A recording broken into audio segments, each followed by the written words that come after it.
The morning of my 68th birthday smelled like rain and Kona coffee, a blend of the impending Ohio spring and the quiet routine of a 40-year marriage. I was out in the garden early, the damp earth soft beneath my knees as I tended to the double delight roses. The garden was my sanctuary. More than that, it was a living piece of my history. This house, a sprawling two-story Victorian revival with wraparound porches and intricate woodwork, wasn't just a piece of real estate. It was my father's masterpiece. Dad had been a master carpenter, pouring his sweat, his modest savings, and his soul into building this home from the ground up in the late 70s. When he passed away, it became ours, mine and Arthur's. A fortress where we raised our two children, Liam and Sarah. I knew every creaking floorboard, every drafty window, every perennial in the yard. I had spent 40 years polishing its banisters, sweeping its floors, and making it a home while Arthur built his career at his prestigious architectural firm downtown. I snipped a deadhead from a rosebush, feeling the sharp prick of a thorn through my gardening glove. A tiny bead of blood welled up. It was a minor sting, easily ignored. If only I had known it was a warning for the bleeding that was about to come. I walked back into the house, pulling off my gloves and washing my hands at the deep farmhouse sink. The kitchen was warm, bathed in the soft golden light of the early morning. Arthur was already at the oak breakfast table, dressed in a charcoal gray suit tailored to hide the slight paunch of his 71 years. His silver hair was perfectly combed. He didn't look up from his tablet when I entered. He didn't say happy birthday. In our younger years, there would have been a card, perhaps a small bouquet of grocery store flowers. But over the last decade, our marriage had settled into a comfortable, if chilly, silence. We were two ships navigating the same waters, carefully avoiding a collision. I poured myself a cup of coffee and sat across from him. "Arthur," I said quietly, testing the waters. "Liam called earlier. He and Sarah want to take us out to dinner tonight, for my birthday." Arthur finally lowered the tablet. His eyes, a pale, washed-out blue, met mine. There was no warmth in them. There wasn't even the familiar mild irritation he usually wore when interrupted. There was only a cold, clinical detachment that made my stomach tighten. "Cancel it," he said. His voice was steady, the tone he used when negotiating a contractor's bid. I frowned, the coffee cup halfway to my lips. "Cancel it? But they've already made reservations at the steakhouse downtown. It's a milestone year, Arthur. They just want to—" "Evelyn, listen to me." He set the tablet face down on the table, a sound with a dreadful finality to it. He folded his hands together. "We need to talk, and I want to do this calmly and rationally, without the usual emotional theatrics." Emotional theatrics? I hadn't raised my voice to this man in over a decade. The house suddenly felt too quiet, the ticking of the grandfather clock in the hallway echoing like a judge's gavel. "What is it?" I asked, my voice barely a whisper. "I filed for divorce."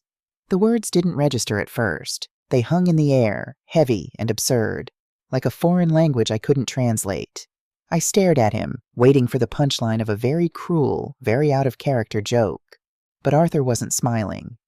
"Divorce?" I repeated, the word tasting like ash in my mouth. "Arthur, we are in our late 60s. We've been married for 40 years. What are you talking about?" "People grow apart, Evelyn," he said smoothly, clearly reciting a speech he had rehearsed in the mirror. "We've been living as roommates for years. I want to spend the time I have left actually living. I want a fresh start. A fresh start at 71. "And me?" I asked, the shock slowly giving way to a sickening freefall. "What about my life?" He sighed, a patronizing sound that grated against my nerves. He reached into his leather briefcase on the floor and pulled out a thick manila envelope, sliding it across the polished oak table. It stopped inches from my hands. "I've had my lawyer draft a settlement agreement. It's more than fair. I don't want to drag this through the courts and waste our money on legal fees. If you sign this, we can both move on quietly." My hands were trembling as I opened the envelope. I pulled out the dense legal pages. I wasn't a lawyer, but I wasn't stupid. Over the years, I had let Arthur handle the big finances while I managed the household budget. It was the way our generation did things, a trust handed over blindly. As my eyes scanned the pages, that blind trust shattered into a million jagged pieces. "You want the house," I breathed, reading the allocation of assets. "It's practical," Arthur said without missing a beat. You couldn't afford the upkeep on your own anyway. It's too big for one person. The agreement gives you a lump sum of $50,000 to find a nice condominium and a monthly stipend of $2,000. It's enough for you to live comfortably. Comfortably? $2,000 a month? In this economy? And the house, my father's house. I looked up at him, the betrayal burning the back of my throat. Arthur, this house was built by my father. It's my family's legacy. You can't just take it. Actually, Evelyn, I can, he replied, his tone chillingly matter-of-fact. If you recall, 10 years ago, when we needed to do the major renovations and pay for Sarah's law school, we refinanced. To get the best rate through my business accounts, we transferred the deed into my name. Legally, the house is mine, as is the majority of the retirement portfolio, which is tied to my firm. The memory hit me like a physical blow. The stack of papers he had rushed me to sign on the hood of his car before he left for a business trip. Just a formality, Evie. It's to get a better interest rate. Trust me, I had trusted him, and he had weaponized that trust to steal my life's work. You planned this, I whispered, the realization dawning on me. This wasn't a sudden midlife crisis. This was a calculated, cold-blooded eviction. You've been planning to leave me with nothing. Arthur stood up, buttoning his suit jacket. I'm leaving you with a very generous offer, considering you haven't contributed a dime to our income in 40 years. Don't be difficult, Evelyn. Talk to Liam and Sarah. Call off the dinner. Tell them we're separating. I'll have my assistant send a mover for your things by the end of the month. He didn't even look back as he walked out the kitchen door. I heard the garage door open, the low hum of his Mercedes, and then the heavy, suffocating silence of the empty house. I didn't cry. I sat at that table for 3 hours, the coffee turning cold and bitter in my cup. The shock was a physical weight, pressing me down into the chair. 40 years. I had spent 40 years doing the invisible labor that kept his world turning. I had ironed the shirts he wore to his board meetings. I had hosted the dinner parties that charmed his clients. I had stayed up nights nursing Liam through asthma attacks and Sarah through heartbreaks so Arthur could sleep and be sharp for work. I had sacrificed my own teaching career to be the foundation upon which he built his empire. And now, he was telling me that my 40 years of sweat, love, and loyalty were worth a measly stipend and an eviction notice from my own father's home. You haven't contributed a dime. The words echoed in my head. They were designed to make me feel small, to make me feel helpless, to make me surrender without a fight. He expected me to weep, to beg, or to quietly pack my bags and fade into the background like a dutiful discarded appliance. But Arthur had made one fatal miscalculation. He had confused my quietness with weakness. He had mistaken my devotion for stupidity. I finally stood up. My knees popped, a reminder of my age, but my mind had never felt sharper. I walked down the hall to his home office. The door was usually locked, his private domain, but in his arrogance this morning he had left it slightly ajar. I pushed the heavy mahogany door open. The room smelled of old paper and expensive cologne. I went straight to his desk and pulled the drawers. Locked, of course. I looked at the filing cabinets. Locked. He had sterilized his physical trail. He had probably moved all the crucial financial documents out of the house months ago, anticipating this very day. I stood in the center of the room, breathing deeply, thinking, if I hired a divorce attorney right now, with what money? I had a joint checking account that Arthur monitored like a hawk. He would see the retainer fee immediately. He would bury me in legal motions, drain the accounts, and drag it out until I was starved into submission. No, I couldn't fight him in the light. Not yet. I had to fight him in the shadows. I needed to know exactly what I was up against. I closed my eyes and visualized the house. 40 years of cleaning meant I knew every nook, every cranny, every box in the attic and the basement. Arthur was meticulous, but he was also a creature of habit who hated throwing away electronics. I walked down the narrow wooden stairs into the basement, switching on the overhead fluorescent lights. It was a graveyard of discarded furniture, holiday decorations, and boxes of old files. In the far corner, pushed behind a stack of Liam's old college textbooks, was a plastic storage bin labeled Cables and Old Tech. I pulled the heavy bin down, dust coating my hands. I dug through tangles of obsolete chargers, old flip phones, and dead laptops. And then, at the very bottom, my fingers brushed against cold, flat metal. It was an old iPad, at least 4 or 5 generations behind. The screen had a hairline crack down the side. Arthur had discarded it years ago when he upgraded to a newer model, complaining that the battery life was terrible. My heart hammered against my ribs as I carried it upstairs, along with a tangled white charging cord. I plugged it into the kitchen wall outlet. For 10 agonizing minutes, the screen remained black. Then a faint glowing Apple logo appeared. It was alive. When the lock screen popped up, it demanded a 4-digit passcode. I stared at it. What would Arthur use? His birth year? No, too obvious. Our anniversary? Please, he forgot it half the time. I tried his social security number's last 4 digits. Incorrect. I tried his father's birth year. Incorrect. I had one try left before the iPad locked me out for an hour. I closed my eyes and thought about Arthur's ego. What was the one thing he was most proud of? Not his wife, not his kids, his first major architectural award. The year he won the State Design Commission. I typed in 1998. The screen unlocked with a soft click. I let out a breath I didn't know I was holding. My hands were shaking so badly I had to set the device flat on the table to use it. Because the iPad was old, it wasn't connected to Arthur's current iCloud, which meant he hadn't wiped it remotely. But what it did have was the native Mail app, still logged into an older private Yahoo account he used to use. It was connected to our home Wi-Fi. It immediately began pinging, downloading years' worth of old emails that hadn't been purged from the server. I tapped the mail icon. At first it was just spam, old hotel reservations, golf club newsletters, receipts for expensive wine. But as I scrolled back, deeper into the archives from 2, 3, 4 years ago, a pattern began to emerge.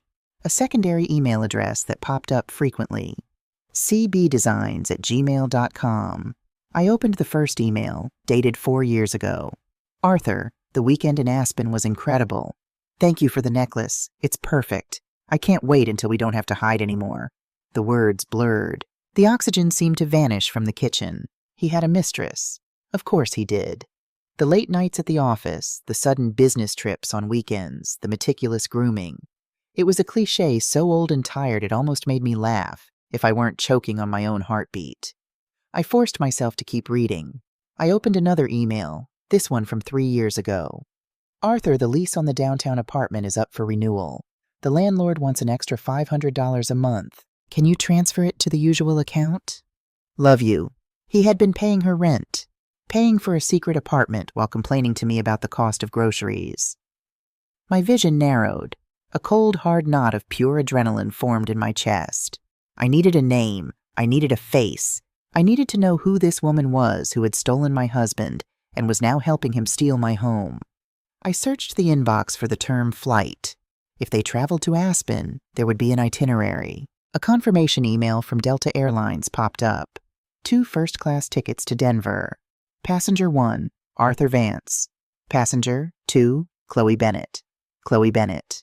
The iPad slipped from my fingers, clattering loudly against the oak table. I pushed my chair back, stumbling away from the table as if the device had suddenly caught fire. My back hit the kitchen counter, and I gasped for air, clutching my chest. No, it couldn't be. Chloe Bennett. Images flooded my mind. A chaotic montage of memories. Chloe, at 7 years old, running through the very garden I had pruned this morning, her blonde pigtails bouncing, chasing after my daughter Sarah. Chloe's mother, Martha, sitting right at this kitchen table, drinking tea with me and laughing until she cried. Martha had been my best friend, my confidant. When Martha was diagnosed with aggressive breast cancer, I was the one who drove her to chemotherapy. When Martha died, leaving 19-year-old Chloe completely alone in the world with a mountain of medical debt, it was me who held the sobbing girl at the funeral. It was me who convinced Arthur to let us dip into our savings to pay for Chloe's last 2 years of college so she wouldn't have to drop out. I had bought her graduation dress. I had invited her to every Thanksgiving and Christmas dinner so she wouldn't have to eat alone. I had treated her like a second daughter, and she had been sleeping with my husband for the last 4 years. The physical pain of the betrayal was so acute, it literally dropped me to the floor. I sat on the cool kitchen tiles, pulling my knees to my chest, and finally, I wept. I wept for the 40 years of loyalty I had poured into a bottomless pit. I wept for my father's house, which was now tainted. I wept for the memory of Martha, whose daughter had become a monster. I cried until my eyes were swollen and my throat was raw. I cried until there was absolutely nothing left inside me but an echoing, hollow emptiness. And then, into that emptiness, poured something else. Something dark. Something icy, sharp, and infinitely powerful. I stood up. I walked over to the sink and splashed cold water on my face, staring at my reflection in the window pane. My hair was graying, my face lined with the evidence of a life spent worrying about others. But my eyes looked different. The soft, accommodating Evelyn was gone. Arthur and Chloe had killed her this morning. I walked back to the table and picked up the iPad. Arthur thought I was going to quietly accept my $50,000 and disappear into a condo to wait for death. He thought because I was 68, because I baked pies and knitted sweaters for my grandchildren, that I was stupid. Chloe thought she could play the grieving orphan while dismantling the life of the woman who had saved her. They wanted a fresh start. They wanted my home. They wanted my life. I looked around the kitchen, tracing the grain of the cabinets my father had built. I am not leaving this house, I thought, the vow cementing itself in my soul like steel rebar. I am going to take everything from you, Arthur, and I am going to do it with a smile on my face. I didn't need to scream. I didn't need to throw plates or slash his tires. That was what amateurs did. That was what men like Arthur expected. I had 40 years of experience managing the chaos of a family, balancing ledgers and organizing lives. I was meticulous. I was patient. I found an old spiral notebook and a pen in the junk drawer. I sat down at the table, opened the notebook, and began writing down account numbers, dates, and names from the iPad. The war had begun, and they didn't even know they were on the battlefield. When Arthur returned home that evening, the house was perfectly quiet. The aroma of a roasted chicken with rosemary, his favorite, wafted from the kitchen, mingling with the scent of lemon polish I had used on the dining room table. I was sitting in my usual armchair by the fireplace, a knitted blanket draped over my lap, the divorce papers resting on the side table like a dormant bomb. I had spent the afternoon practicing my performance in the bathroom mirror. I needed to look exactly like the woman he believed me to be. Broken, terrified, and utterly defeated. I let my shoulders slump. I allowed the exhaustion of the day's revelations to show in the dark circles under my eyes. Arthur walked into the living room, loosening his silk tie. He glanced at the manila envelope, then at me. His expression softened, just a fraction, into a look of pity that made my skin crawl. He thought he had won. He thought the war was over before a single shot had been fired. I spoke to the children, I said, keeping my voice low, letting a slight tremor enter it. I told them I had a terrible migraine. We canceled the dinner. Arthur nodded, walking over to the decanter to pour himself a glass of scotch. That was for the best, Evelyn. There's no need to make a scene on your birthday. We can tell them about the separation next week, after you've had time to process. I read the papers, Arthur, I murmured, staring into the unlit fireplace. It's a lot to take in. I don't understand half of the legal jargon. He took a sip of his drink, the ice clinking against the crystal glass. It's standard boilerplate, Evelyn. The bottom line is that you'll be taken care of. I'm not a monster, but I expect you to be reasonable. Have you thought about where you might want to look for a condo? I need a few days, I whispered, clutching the edge of the blanket. Please, just give me a few days to read it over again, to wrap my head around leaving this house. Arthur checked his gold Rolex, a gift I had bought him for our 25th anniversary. Fine, take the weekend, but I want this signed by Wednesday. The longer we drag this out, the harder it will be. He took his scotch and walked upstairs, completely satisfied that his obedient wife was falling perfectly in line. He didn't lock his home office door that night. Why would he? He had already neutered the only threat in the house. I waited until the grandfather clock in the hallway chimed 2 in the morning. The house was shrouded in absolute darkness, the only sound the rhythmic, heavy breathing of my husband from the master bedroom upstairs. I slipped out from the guest room bed, my bare feet silent on the hardwood floors. I didn't turn on a single light. 40 years in this house meant I could navigate it blindfolded. I went back to his office. The iPad was hidden at the bottom of my knitting basket, fully charged. But the iPad wasn't enough. Emails about secret apartments and flights proved infidelity.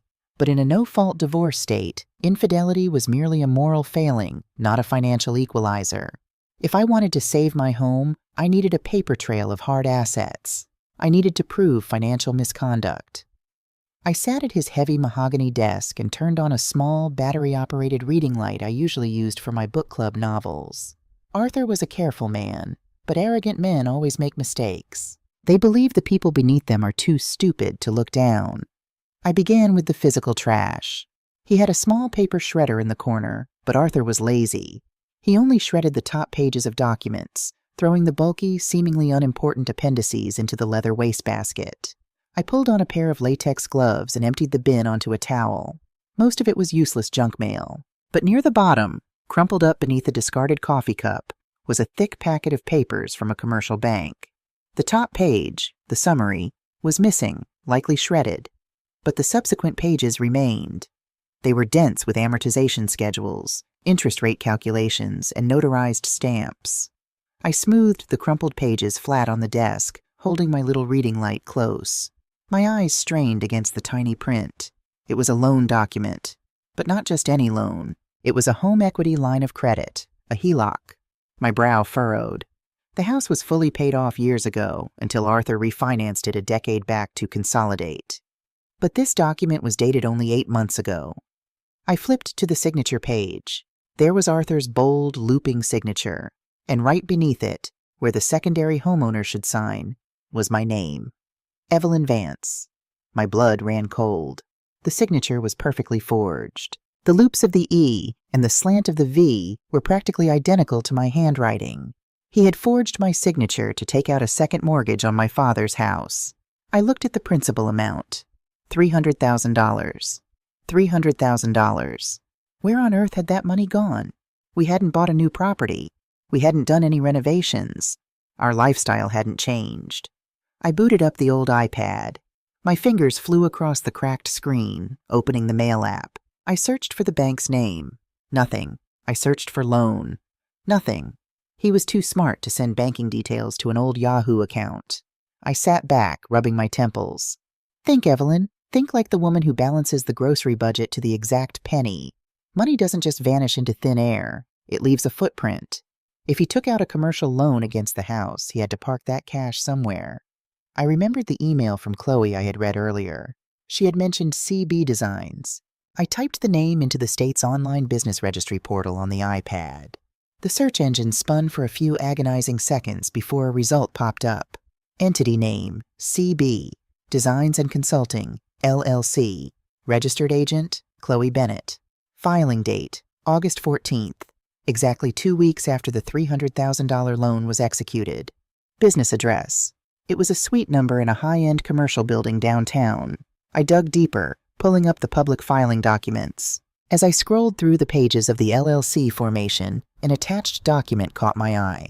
It was a declaration of initial capital investment. Initial capital contribution, $300,000. Investor/silent partner, Arthur Vance. The small reading light flickered, but the truth was blindingly bright. Arthur hadn't just cheated on me.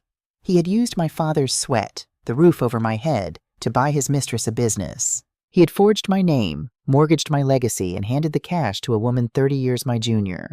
And the divorce settlement? It was a masterpiece of malice. By offering me a $50,000 lump sum and taking full ownership of the house, he wasn't doing me a favor. He was legally separating me from the asset before the fraud could be discovered. If I signed those papers, I would be signing away my right to investigate the house's equity. He would keep the house, keep the mistress, and keep the business he bought with my family's money.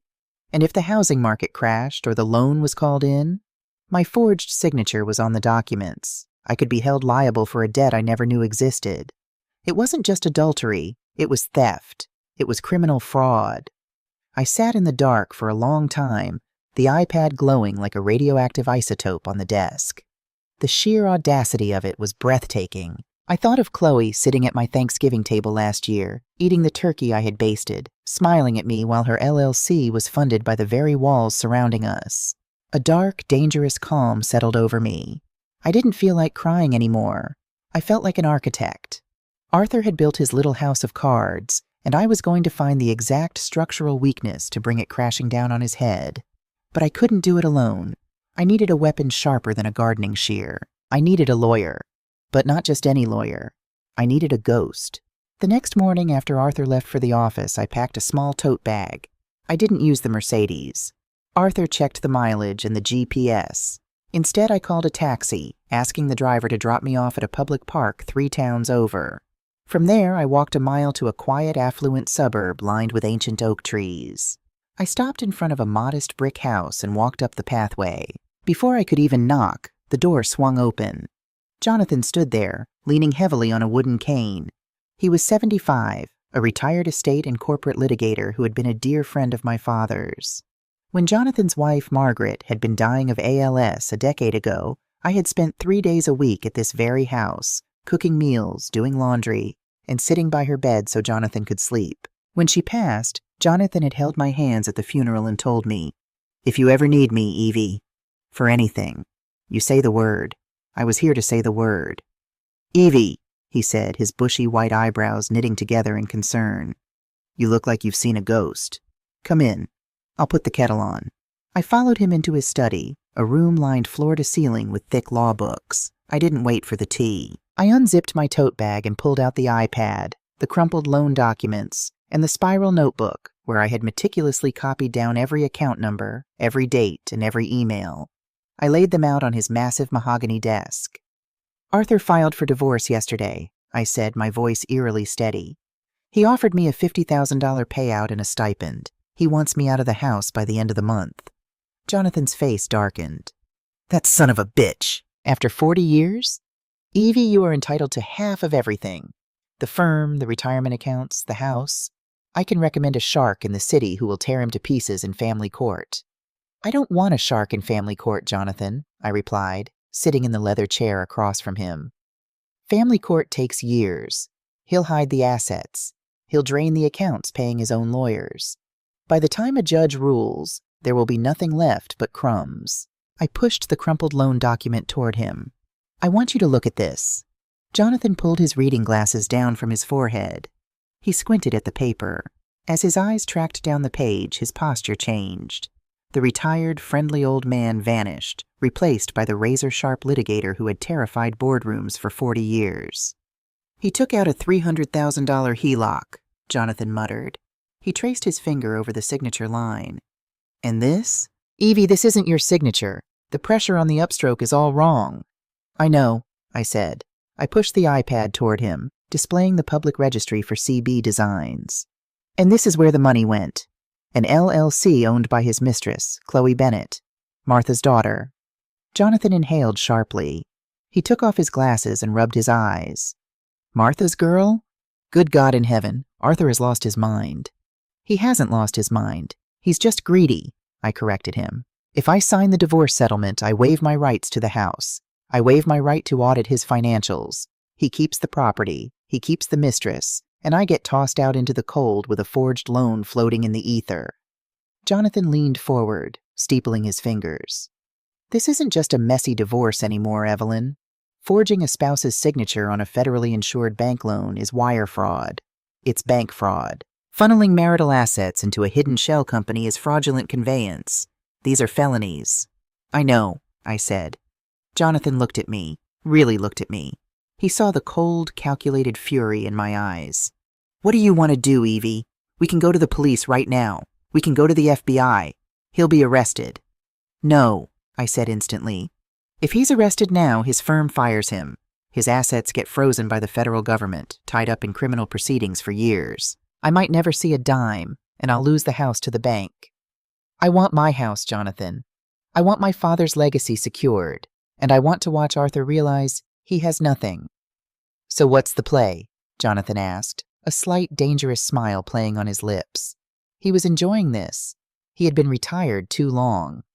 "We wait," I said. "Thanksgiving is in exactly 3 weeks. Liam and Sarah will be coming home. Arthur has already hinted he wants to invite an intern from the office who has nowhere to go for the holidays. He's going to bring Chloe into my home. He plans to sit at my dining table, eat the food I cooked, and announce our separation to my children, forcing me to play the gracious, defeated victim." I leaned over the desk. I want to let him set the stage. I want to let him gather the audience. And then I want to drop the curtain on him. But I need everything airtight. I need you to quietly draft the documents to freeze his access to our legitimate joint accounts. I need a forensic trace on the rest of his portfolio. Can you do that without alerting his lawyers?" Jonathan chuckled, a dry, raspy sound. "Evie, I was writing asset freeze injunctions before Arthur's lawyers were out of diapers. I still have a judge or two in my pocket who owes me a favor. We can prepare an ex parte motion. The morning of Thanksgiving, while the courts are closed for the holiday, the injunction goes into effect. He won't be able to buy a cup of coffee without your permission." "Good," I said, zipping up my empty tote bag. "Evelyn," Jonathan called out softly as I stood up to leave. "This is going to get ugly. When cornered, men like Arthur don't apologize. They attack. Are you ready for this?" I looked at the portrait of Jonathan's late wife on the wall. I thought of Martha. I thought of my father laying the bricks of my home. "I've spent 40 years making sure Arthur's life was beautiful and comfortable," I said. "It's about time I let things get a little ugly." The 3 weeks leading up to Thanksgiving felt like walking across a frozen pond, listening for the ice to crack beneath my boots. To the outside world, I was still Evelyn Vance, the dutiful matriarch preparing for the holiday season. I ordered the heritage turkey from the local butcher. I baked the cornbread a day early to let it dry out for the stuffing. I polished the sterling silver flatware my mother had left me, watching my distorted reflection in the curved back of a spoon. Arthur lived in the house, but we were ghosts to one another. He slept in the master suite. I slept in the guest room. He believed my silence was the silence of a broken woman, paralyzed by fear and impending poverty. Every morning he looked at me with a mixture of pity and annoyance, occasionally asking if I had started looking at condo listings yet. I would simply lower my eyes, murmur something non-committal, and pour his coffee. He had no idea that while he was at the office, Jonathan and I were dismantling his empire brick by brick. On the Tuesday before Thanksgiving, Jonathan called. His voice was brisk, vibrating with the thrill of the hunt. "The trap is set, Evie. The judge signed the ex parte injunctions this morning, citing credible evidence of asset dissipation and fraud. At exactly 8 a.m. on Thanksgiving Day, every joint bank account, every investment portfolio, and his personal credit lines will be frozen solid. He won't be able to buy a pack of gum." I had thanked him, hung up, and gone back to peeling sweet potatoes. Thanksgiving morning arrived crisp and cold, the lawn dusted with an early frost. By noon, the house was filled with the rich, heavy aromas of roasted sage, butter, and caramelizing onions. It was the smell of 40 years of my life. Liam was the first to arrive. He drove down from Chicago, his sensible sedan pulling into the driveway just after 1. At 40, he had my eyes and his father's height, a pragmatic financial analyst who had always been the peacemaker in the family. Sarah arrived an hour later from Boston, dropping her heavy duffel bag in the foyer with an exhausted sigh. At 35, she was a fierce environmental lawyer, sharp-tongued and endlessly protective of me. "Mom, it smells incredible," Sarah said, wrapping her arms around me in the kitchen. She pulled back, her brow furrowing. "Where's Dad?" "His car isn't in the garage." "He had to run into the office this morning," I lied smoothly, wiping my hands on my apron. "He'll be here soon, and he's bringing a guest." Liam, leaning against the counter and stealing a piece of celery, raised an eyebrow. "A guest? Today? Who brings a guest to Thanksgiving without asking?" "Apparently there's an associate at his firm. Her family is out of state, and your father felt terrible that she would be eating alone on a holiday." I kept my voice perfectly neutral, turning back to the stove to stir the cranberry sauce. Sarah rolled her eyes. "Classic Dad, always playing the magnanimous benefactor for his staff while expecting you to do all the actual work of hosting."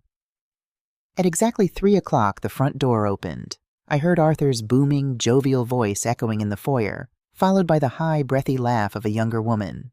My heart performed a slow, painful roll in my chest, but I took a deep breath, smoothed my apron, and walked out of the kitchen. Arthur was helping her out of her coat. Chloe Bennett. She was 38, though she dressed to look 10 years younger. She wore a clinging burgundy cashmere dress that was entirely inappropriate for a family afternoon, her blonde hair styled in loose, expensive waves. She was holding a store-bought pumpkin pie in a plastic container. The sheer, breathtaking audacity of it almost knocked the wind out of me. She was standing in the foyer of the house I had kept, looking at the children I had raised, holding a $5 grocery store pie, preparing to steal my husband and my home. "Evelyn!" Arthur announced, his voice a little too loud, a little too hearty. "You remember Chloe, from the firm." Chloe stepped forward, a practiced, sympathetic smile plastered on her face. "Mrs. Vance, it is so incredibly kind of you to have me. Arthur, Mr. Vance, that is, speaks so highly of your cooking. I brought dessert." She held out the plastic container. I looked at it, then looked into her eyes. I remembered buying her a winter coat when she was 12. I remembered holding her hand at her mother's grave. There was not a shred of guilt in her gaze, only the smug, hidden triumph of a woman who thought she held the winning hand. "How thoughtful," I said, taking the pie. "Liam, Sarah, come say hello to your father's associate." The introductions were stilted. Sarah, with her lawyer's intuition, immediately bristled at Chloe's overly familiar demeanor. Liam was polite but confused. We moved into the dining room, a grand space dominated by a long mahogany table set with my mother's spode china and crystal water goblets. Arthur took his place at the head of the table. He motioned for Chloe to sit to his immediate right, the seat that traditionally belonged to Liam as the eldest. Liam frowned but moved down a chair. I took my place at the opposite end of the table, facing my husband. The battlefield was set. The meal began with the usual superficial chatter. Arthur carved the turkey, making a great show of it, commanding the room as he always did. Chloe played the role of the awestruck audience flawlessly. "This house is just magnificent, Mrs. Vance," Chloe said, taking a delicate sip of her wine. She ran her hand over the polished wood of the table. "Arthur has told me so much about the architecture. It must be a lot for you to keep up with, just the two of you." She's measuring the drapes, I thought, a cold smile touching my lips. She's already deciding what she's going to throw away. "It's a labor of love, Chloe," I said smoothly. "My father built this house. Every nail, every floorboard has my family's history in it. I've always believed that you don't just abandon a legacy when it requires a little maintenance." Arthur cleared his throat, clearly catching the underlying edge in my voice. He put down his fork and picked up his wine glass, tapping it lightly with his butter knife. The sharp clink, clink, clink silenced the table. "Well," Arthur began, leaning back in his chair, adjusting his cuffs. He looked at Liam, then at Sarah, and finally his gaze settled on me. It was a look of cold managerial finality. "Since we are all gathered here, I think it's the appropriate time to share some news. Evelyn and I have been doing a lot of talking lately about the future." Sarah paused, her wineglass halfway to her lips.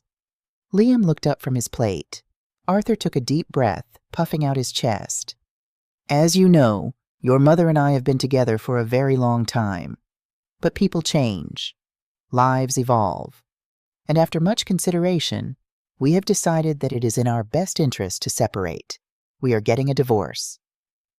Silence descended on the dining room, heavy and suffocating. The ticking of the grandfather clock in the hall sounded like a bomb counting down. "What?" Sarah breathed, looking from Arthur to me. "Mom, is this true?" "It's a mutual decision," Arthur talked over her, his voice smooth and authoritative. "Your mother and I have already discussed a very fair settlement. She'll be moving into a smaller, more manageable place.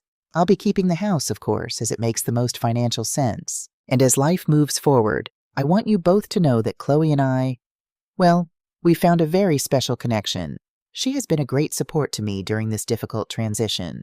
He reached out and placed his hand over Chloe's on the table. Chloe offered my children a shy, demure smile.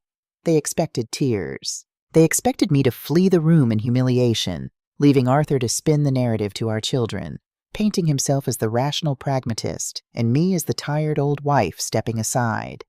I didn't cry. I didn't move. I picked up my linen napkin, delicately wiped the corners of my mouth, and placed it on the table. "You're half right, Arthur," I said, my voice ringing out clear and sharp, cutting through the heavy silence like a scalpel. "We are getting a divorce, but the rest of your story needs a few corrections." Arthur frowned, his hand stiffening over Chloe's. "Evelyn, don't make a scene. We agreed to nothing," I interrupted, standing up slowly. I reached beneath my chair where I had stashed a heavy leather folder. I unzipped it and pulled out 4 thick manila envelopes, each tied neatly with a dark red ribbon. I walked down the length of the table. I placed the first envelope in front of Liam, the second in front of Sarah, the third in front of Chloe, and the last one, the thickest of them all, I dropped directly onto Arthur's plate, right on top of his sliced turkey. "What is this?" Arthur demanded, his face flushing red. Dessert, I said simply, walking back to my chair and sitting down. Go ahead. Open them. Sarah, her hands trembling slightly, pulled the ribbon. She opened the envelope and pulled out the stack of papers. Liam did the same. Mom, Liam started, scanning the top page. It was a printed photograph of Arthur and Chloe at a resort in Aspen, his arm wrapped tightly around her waist. Those envelopes contain a comprehensive documented history of your father's special connection over the last 4 years, I said, looking directly at my children, including hotel receipts, flight logs, and the lease agreement for the downtown apartment he's been paying for with our marital funds. Chloe gasped, dropping her envelope as if it burned her. She looked at Arthur, panic flaring in her eyes. Arthur, how did she— Shut up, Chloe, Arthur hissed. He glared at me, his face turning an ugly mottled purple. You hacked my old email? You went snooping through my private property? This is pathetic, Evelyn. Even if you try to drag this through family court, Ohio is a no-fault state. This changes absolutely nothing about the settlement. Keep reading, Sarah, I instructed softly. Sarah flipped to the second section of the packet. Her legal training kicked in instantly. Her eyes scanned the dense text, flying over the numbers. Suddenly, all the color drained from her face. She looked up, staring at her father with absolute horror. Dad, Sarah whispered, her voice shaking. Is this a home equity line of credit? For $300,000? Dated 8 months ago? What? Liam dropped the photos and leaned over to look at his sister's papers. It's a business loan, Arthur snapped, though a bead of sweat had appeared at his temple. It's standard asset leverage. It has nothing to do with this. It has everything to do with this, I said, my voice rising, filling the room with a terrifying authority I hadn't used since they were children. Look at the signature page, Sarah. Sarah flipped the page. She stared at it. Mom, this is your signature. No, sweetheart, I said calmly. That is a forgery. Your father forged my signature on federal bank documents to secretly mortgage this house, the house my father built. That's a lie, Arthur shouted, slamming his fist on the table. The crystal glasses rattled. You signed it. You just don't remember because you don't pay attention to anything. I remember everything, Arthur, I replied, ice in my veins. Turn to the next page, Liam. The business registry. Liam flipped the page. CB Designs and Consulting, LLC. Registered to Chloe Bennett. Initial capital contribution, $300,000. Liam slowly looked up from the paper, his eyes locking onto Chloe, who was now shrinking back into her chair, her face ashen. Then Liam looked at his father. You forged Mom's signature to take a mortgage out on our family home, Liam said, his voice dropping to a dangerous low register. And you gave the money to your mistress to start a fake business. It's an investment, Arthur roared, standing up, knocking his chair backward. I manage the finances in this house. I earned every dime of the money that paid off this property. I have the right to leverage it. It's felony fraud, Dad, Sarah said, standing up as well, her lawyer persona fully taking over. She looked at him with absolute disgust. It's wire fraud, bank fraud, and fraudulent conveyance. You didn't just cheat on Mom. You committed federal crimes to steal from her. Arthur stood there, breathing heavily, trapped. He looked at me, realizing for the first time that the woman sitting opposite him wasn't the docile housewife he had ignored for decades. She was his executioner. But Arthur was a cornered animal, and cornered animals bite. He sneered, pointing a finger at me. You think you're so smart, Evelyn, he spat. You think you've won. Go ahead. Report the loan. The bank will foreclose on the house to recoup the funds, and you'll still be out on the street. I have the corporate accounts. I have the retirement portfolio. I still control the board. I'll hire the best defense team in the state, and I will tie you up in litigation until you die. You'll be living in a motel, and when it's all over, I still have the lake house property up north. That deed is in my name alone. It's separate property, bought before the refinance, so you get nothing. He smiled, a cruel, ugly stretching of his lips. He thought he had found his lifeline. The lake house in Michigan. 30 acres of prime real estate he had bought 15 years ago. I didn't blink. I just looked at him with an ocean of pity. Oh, Arthur, I sighed. You really should have read the last page in the envelope. Arthur scrambled to pick up the envelope he had ignored. His hands were shaking so badly he tore the paper. He pulled out the final document. It was an old bank ledger, dated 15 years ago.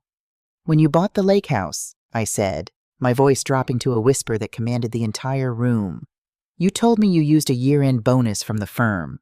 But I kept every bank statement, Arthur. Every single one for 40 years. I went into the attic yesterday and found the records from 15 years ago." Liam and Sarah were flipping frantically to the last page. "You didn't use a bonus?" I continued, staring directly into Arthur's panicked eyes. "You drained the 529 college trust funds that my parents had set up for Liam and Sarah when they were babies. You forged my signature as the co-trustee, withdrew $150,000 from your own children's education funds, and used it to buy the lake house in your name alone." The silence that followed was absolute. It was the sound of a family shattering completely and irreparably. Liam and Sarah had taken out massive student loans to get through grad school and law school, loans they were still paying off today, because Arthur had told them the college funds had been wiped out in the 2008 market crash. "You stole from us," Liam whispered, staring at his father as if looking at a stranger. "You let me work 3 jobs in college. You let Sarah take on $200,000 in debt, because you stole our money to buy yourself a vacation home. Liam, son, it was an investment for the family," Arthur stammered, stepping toward him. "Don't call me son," Liam barked, stepping back, his hands clenched into fists. "Don't you ever call me that again." Sarah threw her envelope at Arthur's chest. The papers scattered across the floor. "You're disgusting," she choked out, tears of rage in her eyes. "If Mom doesn't turn you into the FBI, I will." Arthur was unraveling. He looked at Chloe, who was already standing up, grabbing her coat, desperate to flee the sinking ship. He looked at his children, who stared back with pure hatred. And finally, he looked at me. "You bitch," he hissed, taking a step toward me. "I wouldn't," I said, remaining seated. "Because as of 8 o'clock this morning, Jonathan filed the ex parte injunctions. Every bank account, every credit card, every portfolio attached to your name or your social security number is frozen by a federal judge. You cannot access a single cent." Arthur stopped dead in his tracks. You froze my accounts?" "Everything," he said. I picked up my wine glass and took a slow, deliberate sip. "And at 4 o'clock, which is in exactly 10 minutes, a locksmith is arriving to change every door and window lock on this house." I placed the glass down. I looked at the man I had served for 4 decades, the man who thought I was invisible. "Get out of my house, Arthur," I said quietly. "Take your mistress and get out." The heavy oak door of my home clicked shut, the deadbolt sliding into place with a sound that echoed like a gunshot of finality. Outside, the November wind howled, but inside my foyer, the air was suddenly, miraculously light. I stood by the frosted glass window and watched Arthur's Mercedes back out of the driveway. Chloe was sitting in the passenger seat, staring straight ahead, her posture rigid with a terror I could taste from behind the glass. They had nowhere to go but the downtown apartment Chloe leased, the one Arthur's frozen bank accounts could no longer pay for. The descent of Arthur Vance was not a sudden plunge. It was a slow, agonizing slide down a mountain of his own arrogance. For the first 2 weeks, he tried to fight. He hired a flashy defense attorney using a high-interest payday loan, convinced he could get the injunctions lifted. But federal judges do not look kindly upon men who forge signatures on HELOC documents. The freeze remained absolute, pending a full forensic audit. Arthur was effectively bankrupt overnight. His architectural firm, catching wind of the federal fraud investigation brewing around the forged loan and the shell company, placed him on immediate, unpaid administrative leave. A lifetime of building an unassailable reputation vanished in 14 days. He moved into Chloe's apartment, clinging to the one piece of leverage he thought he still possessed: his new young family. During a frantic, angry phone call to Sarah, which she promptly recorded and sent to me, Arthur boasted that he didn't need us. He claimed Chloe was 3 months pregnant with his child, a fresh start, a son he could actually be proud of. When Sarah played this voicemail for me in my kitchen, she looked sick, but I just smiled, a sad, knowing smile, and called Jonathan. I asked him to have his private investigator look into Chloe Bennett's medical history. It took the investigator exactly 48 hours to find the truth, leading to the fourth, and perhaps most poetic, twist of the knife. Chloe was not pregnant. She had never been pregnant. The ultrasound pictures she had proudly shown Arthur were downloaded from a Google image search, heavily cropped to hide the watermarks. She had concocted the pregnancy the moment Arthur's firm started asking questions about his erratic expense reports months ago, creating an anchor to ensure he wouldn't abandon her if the money dried up. But now the money was dried up. I didn't call Arthur. I simply put the investigator's report, along with the source links to the fake ultrasound photos, into a plain envelope and mailed it to Chloe's apartment, addressed to my husband. I later learned from Jonathan's sources exactly how that night played out. Arthur opened the mail while Chloe was in the shower. When the reality of her deception hit him, the ensuing argument resulted in the police being called by the neighbors. By morning, Chloe was gone. She had packed her designer bags, taken Arthur's last gold watch, and the few $100s of emergency cash he had hidden in his sock drawer, and vanished, leaving him with a mountain of unpaid rent and an eviction notice. She had played the ultimate con on a con man. Desperation is a cruel master. Stripped of his mistress, his money, and his pride, Arthur scraped the absolute bottom of the barrel. He went to the one place he believed he still held authority. He went to his children. He waited outside Liam's financial firm in Chicago, shivering in a thin trench coat, ambushing our son as he walked to his car. Arthur played the role of the broken, penitent father. He begged for a loan, just $50,000 to hire a criminal defense lawyer. He tried to use guilt, reminding Liam of the roof he had kept over his head, the food he had put on the table. Liam simply looked at the man who had stolen his college fund and shook his head. "You didn't provide my safety net, Dad," Liam told him, his voice echoing in the cold parking garage. "Mom did." Arthur had stared at him, bewildered. "What are you talking about? Your mother hasn't earned a paycheck in 40 years. "You really never noticed, did you?" Liam replied, zipping up his coat. "When Grandpa died, he left Mom a small life insurance policy. Not much, just $20,000. You told her to put it in the joint account to pay for a new roof. She didn't. She knew you'd squander it on your image. She put it into an untouchable high-yield compound trust for me and Sarah. Every time you gave her a household budget, she clipped coupons, bought generic brands, sewed our clothes, and quietly funneled the surplus into that trust for 30 years. By the time Sarah and I graduated, burdened with the debt you caused, Mom secretly paid off our loans. She built our foundation from the scraps you threw at her." Liam unlocked his car, leaving Arthur standing in the freezing wind. "You have no leverage, Dad. You have no family. Don't ever contact us again." The final climax of our 40-year marriage took place in a sterile, fluorescent-lit mediation room at the county courthouse on a rainy Tuesday in late January. I sat next to Jonathan, wearing a tailored navy blue suit.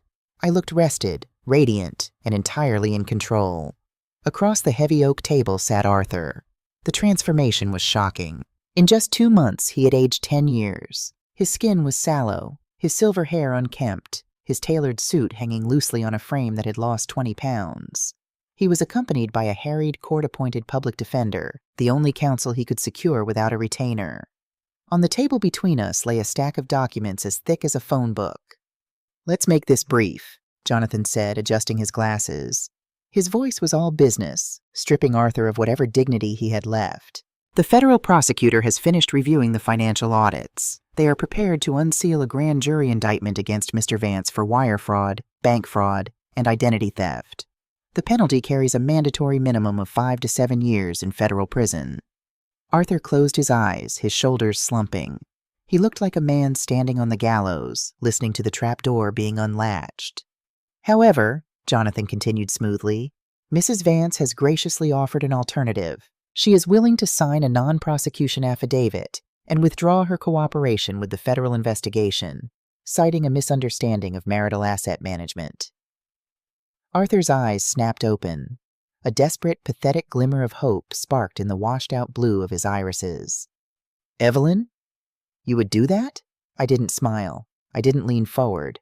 I just looked at him with the cold, unyielding weight of an iceberg. "I will," I said softly. "On my terms." Jonathan pushed the thick stack of papers across the table. "This is the final divorce decree," Jonathan explained.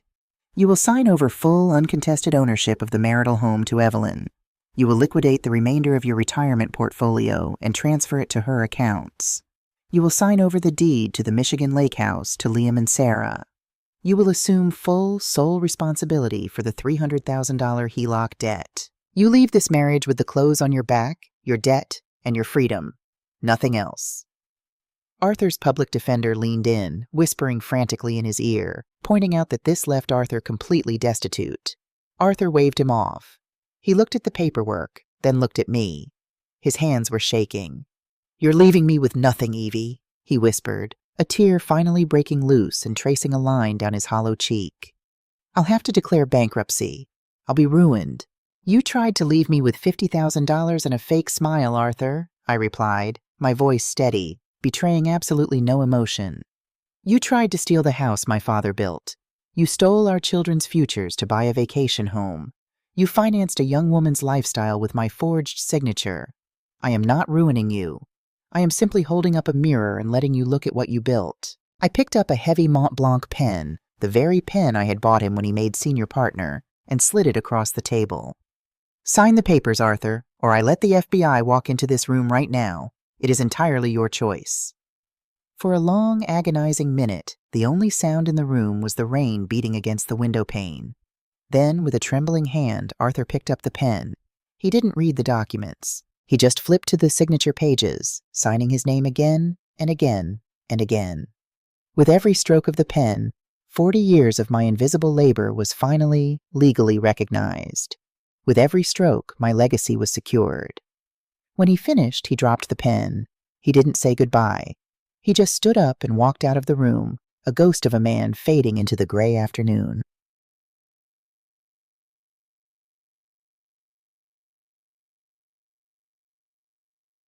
Six months later, the Ohio spring had arrived with a vibrant, triumphant burst of color. The double delight roses in my garden were blooming more fiercely than they had in a decade, their heavy red and white petals drinking in the warm afternoon sun. I was sitting on the wraparound porch, a pitcher of iced tea sweating on the wicker table beside me. The house behind me felt different now. The suffocating weight of Arthur's expectations was gone. The walls breathed. The wood floors seemed to hum with a lighter energy. It was no longer a monument to a man's ego. It was a sanctuary. My sanctuary. From the backyard, the sound of joyous shrieking drifted over the breeze. Liam and Sarah had brought their families up for the weekend. My 2 young grandchildren were currently attempting to catch fireflies in the dusk, their laughter the sweetest music I had ever heard. The lake house up north was officially in my children's names, a restored legacy they would enjoy for decades. Through the grapevine, I heard that Arthur was living in a cramped 1-bedroom apartment over a bowling alley in a rundown part of Cleveland. His bankruptcy had gone through. Stripped of his license to practice architecture due to the fraud scandal, he was now working 40 hours a week as a cashier at a local hardware store, using every spare dime to pay off the interest on the debt he had accrued for his mistress. He was 71 years old, working the register, completely alone. I took a sip of my iced tea, letting the cool liquid soothe my throat. For 40 years, I had believed that my worth was tied to how well I served. Society tells women like us, women who stay home, who raise the children, who keep the fires burning, that we are secondary characters in our own lives. We are told that because we do not bring home a paycheck, we have no power. We are expected to age quietly, to fade into the wallpaper, to accept betrayal with a silent tear and a bowed head. But they underestimate us. They underestimate the sheer, terrifying strength of a woman who has spent a lifetime mastering patience. They forget that the woman who manages the home knows where every key is kept, where every floorboard creaks, and where every secret is buried. Arthur thought he could discard me because I was 68. He thought my age made me obsolete. He didn't realize that my age was my armor. Every year was a lesson, every hardship a sharpening stone. I looked out at my beautiful, blooming garden, then back at my father's house, standing tall and proud against the twilight sky. I had fought the hardest battle of my life, not with screaming matches or shattered glass, but with the quiet, lethal precision of a woman who knows her exact worth. I had survived the fire, and from the ashes, I didn't just rebuild my life, I owned it.